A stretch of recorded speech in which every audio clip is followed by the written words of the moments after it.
guys. Ito na yung ginagawa namin, no. Pasado na ba, guys? Baka gusto niyo mapagawa dyan,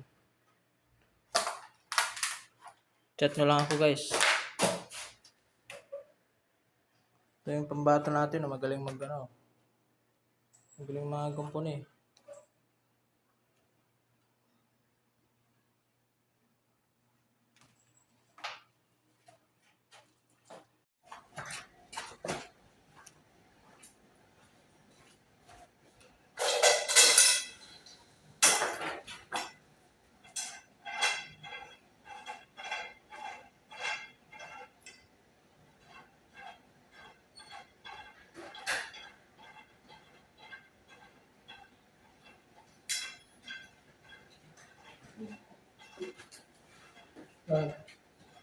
Wala sa inyo yan.